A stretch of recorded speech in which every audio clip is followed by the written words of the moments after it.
Hello, everyone. Welcome to the space station in Elissa's mind. I'm here today to talk about some marketing concepts that are a little heavy, but important, like essentially important for someone to understand in order to have an effective marketing strategy, in my opinion.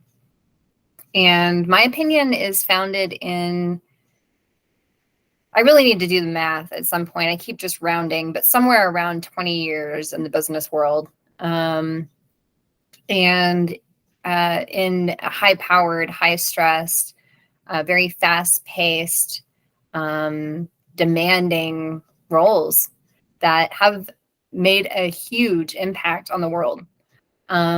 So I can downplay my talents, but truly, when it comes to it, I know what I'm talking about. I've lived this stuff. I've worked around hundreds, if not thousands, of other people living the same stuff, having the same struggles. And I've provided support to countless teams trying to accomplish things that are really difficult to do, that require cooperation on a large scale of people and resources. So when I tell you these things, I want you to know that your left brain can trust them, that these are founded in experience. These are not ideas that I have dreamt up. These are reflections based on years and years of testing and confirming things to be true. And so what I am going to share with you is something that I wrote to you, my students. I have a lot of talents, and one of them is being able to write things in a way that is concise and easier to understand than if it were in a conversational tone. And so I have tried in the past to take the things that I've written and turn them into speeches, and it just is not the same. So I'm going to read it to you. And I also don't memorize things at all. So if I had tried to memorize it, it wouldn't land the same way either. So here you go. You can have it with all of its hairy warts and all, and we'll just go through it together.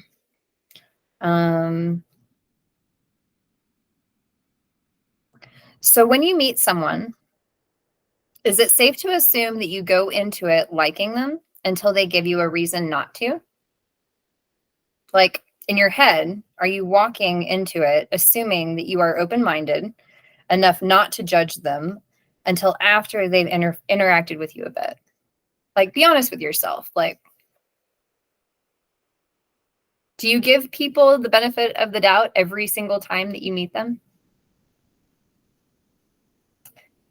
If you answered yes, you are most people, and you are wrong. You might think that you are giving people the benefit of the doubt, but your brain is literally not wired to be able to do that. You have survival instincts, which we'll talk about in just a second.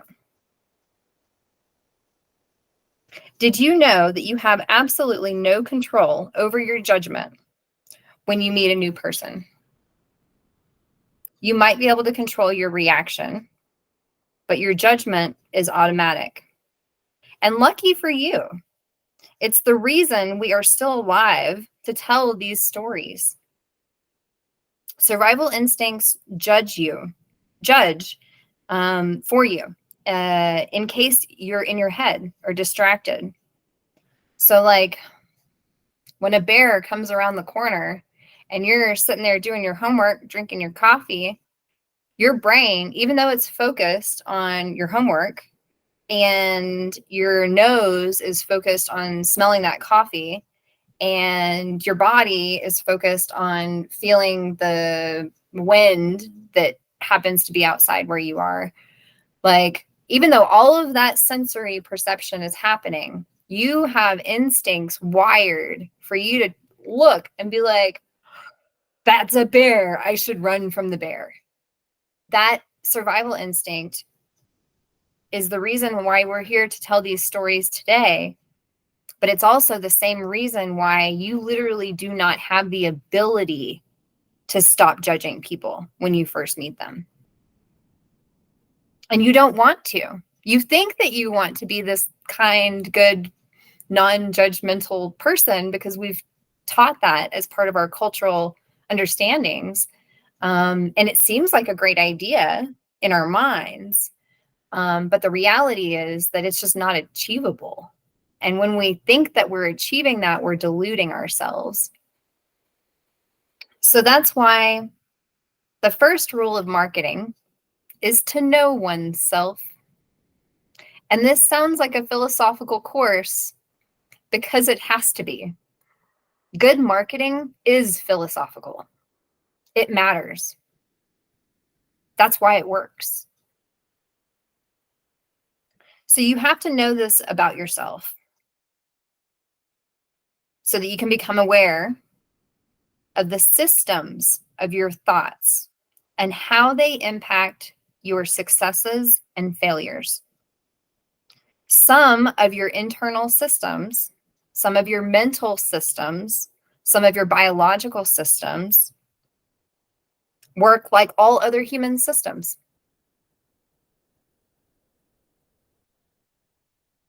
But most of them are uniquely tied to you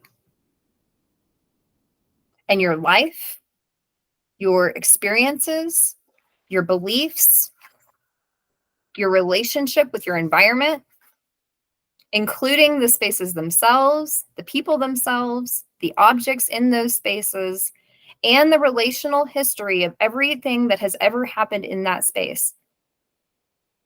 It would take 3 lifetimes of studying your internal systems to know exactly how to respond to every situation in your life in the most optimal way for yourself, let alone for anyone else. Your brain knows this, and it doesn't want the rest of you to be paralyzed by it. It protects you by telling you these sweet, sweet lies that sound like, if I just do this one thing, everything will be okay. I'll be successful after X happens.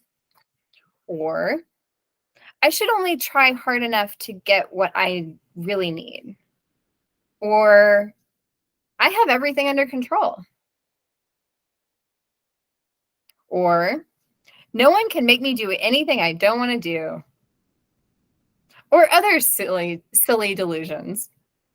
The reality is the exact opposite. We are not in control. We can't see what is coming or what will happen next. And we don't know what the best path is for ourselves without the awareness of our systems, let alone anyone else, including our loved ones, especially our children. So I'm here to dissolve the illusions of marketing and business, but I would be doing you a disservice if I didn't start by explaining that life informs marketing. Marketing is a reflection of our inner selves, of our lives. Marketing isn't working unless it makes people feel something, and it has to be the right feeling for the right person, and it has to be at the right time. How can we expect to be good at marketing if we don't understand how we ourselves are feeling and why? After you understand the systems of life, only then can you expect to market yourself and your business and your products and your services. And for you to be able to see that secret sauce, the secret formula of living abundantly and feeling safe and secure mentally, physically, spiritually, and emotionally. It's all interconnected. When you focus inward, you begin to realize the outside doesn't work the way you thought. And you begin to see ways to take shortcuts to achieving your goals using information you learned in past experiences in your own personal life, which then empowers you to take back the personal power you gave away to society when you bought into the whole system as you grew up into an adult. We don't realize how much personal power we give away when we seek external validation from this world. When we ask advice as children, we want to be told what to do because we don't have the skills or knowledge to survive without adults. There comes a point, though, when we should recognize we have enough data and take ownership back and make decisions ourselves. But in the age of the internet, more and more of us don't feel like we're ever going to have enough data to control the outcomes of our lives. Control the outcomes of our lives. And we devolve into madness.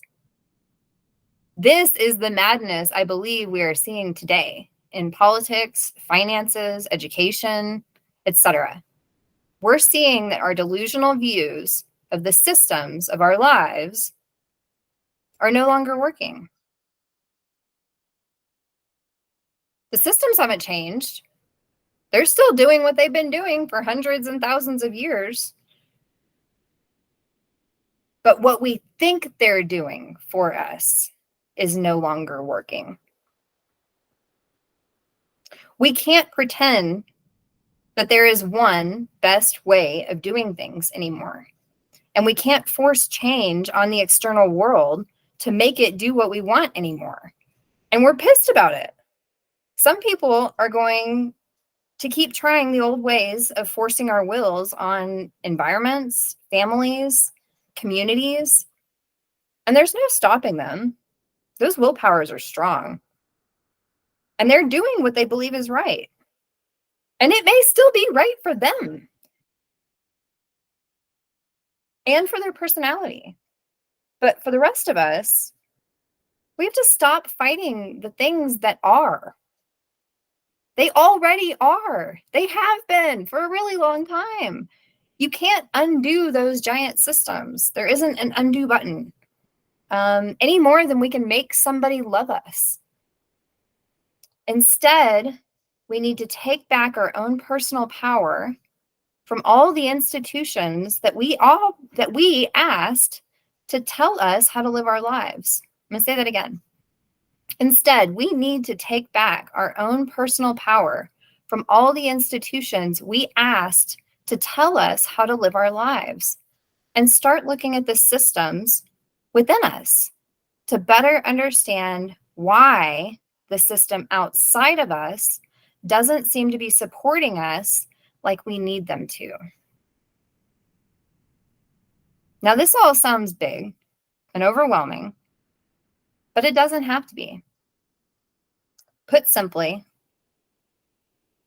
every time you are negatively impacted by your environment, slow down. Slow down your thought process to a crawl. Listen to your thoughts without judgment for 1 week. Don't change your decisions based on anything that I've said or anything you're learning. Just don't do anything different. Just listen.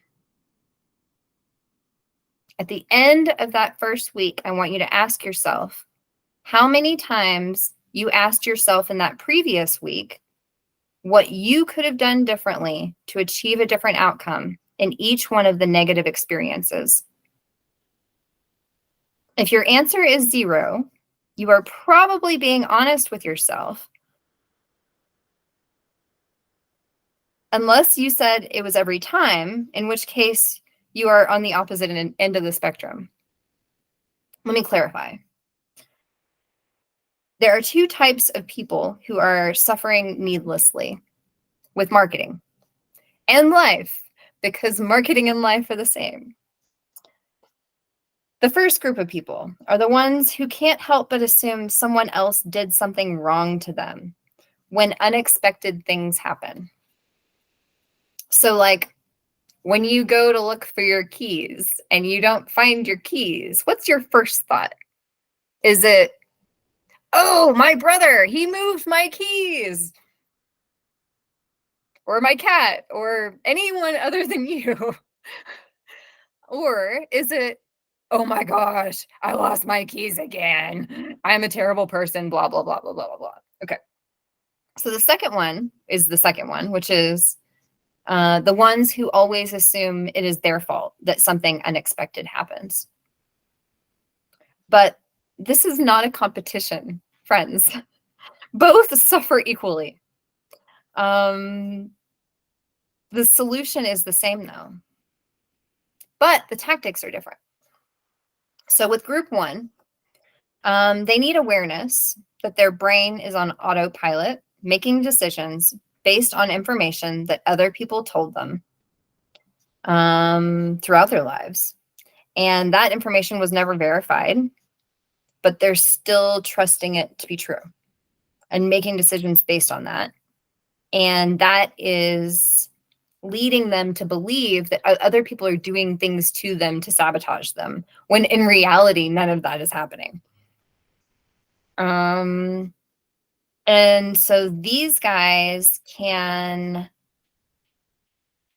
develop cues that tell them when to look inward when they are confused, instead of blaming people outwardly. Now, the second group, and again, there's no judgment here. Like, it's not your fault, like, that you're doing this. You are a product of your experiences. But if you don't change what you're doing, then it becomes your fault, especially after you learn about it, because you can't unknow what you know. If you don't act on the things that you know, that's when you're acting like you don't know it. Okay. So the second group, they also need awareness that their brain is on autopilot, making decisions based on information that other people told them earlier on in their lives, but that information wasn't ever verified by them.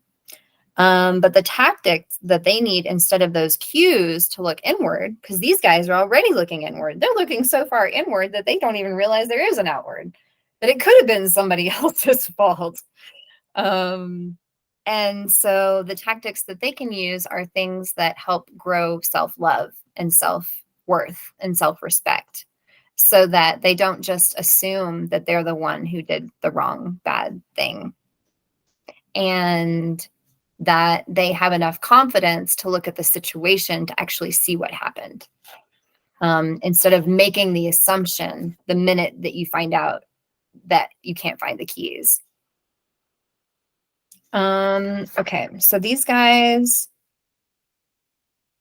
need to experience self-love, so they learn to investigate life for themselves confidently. Every step of this personal growth is reclaiming the power you had to give away when you were a child. This path looks, feels, tastes, smells differently for different folks, but the essence is the same. Learn to surrender to the unknowingness of life and live in joy instead of fear. Every ounce of personal power that you gain back will fill your business with marketing gold, which you can alchemize into real gold.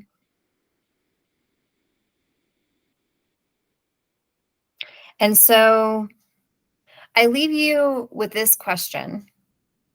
The task is to live your life over the next week and pay attention to your thoughts, especially when you have a negative experience.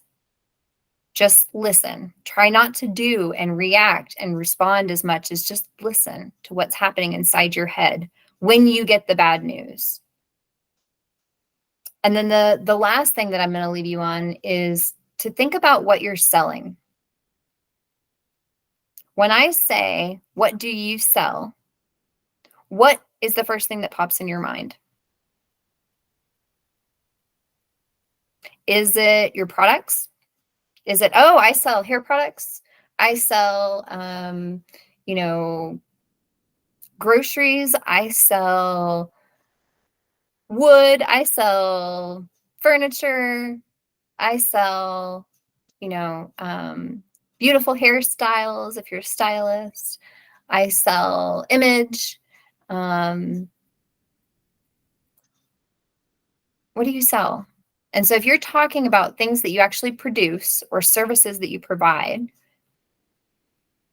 that's the first place you're going wrong.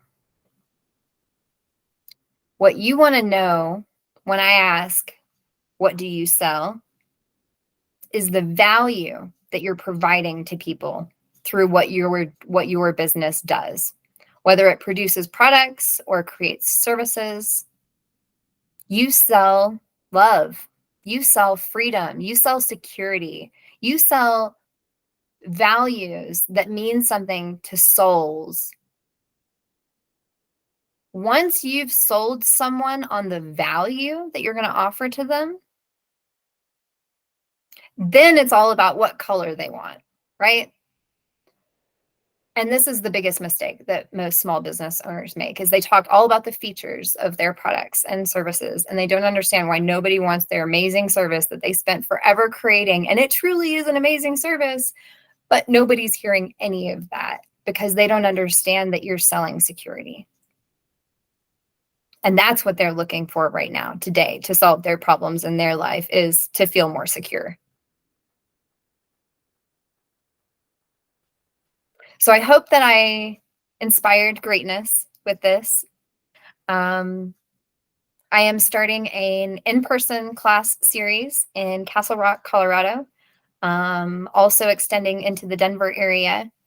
And I also am offering marketing session consultations, virtual ones.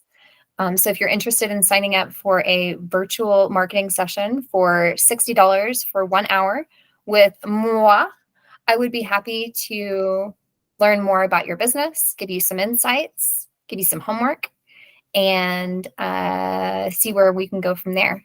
I know that I can make a huge impact in a lot of businesses because I've already done it. And it's my passion, and I can't help myself. So with all of this, I will leave you with my appreciation for you spending time with me today. And if you have any burning questions, things that you'd love to hear on future marketing podcasts, let me know, and drop your comments below. Thanks, guys.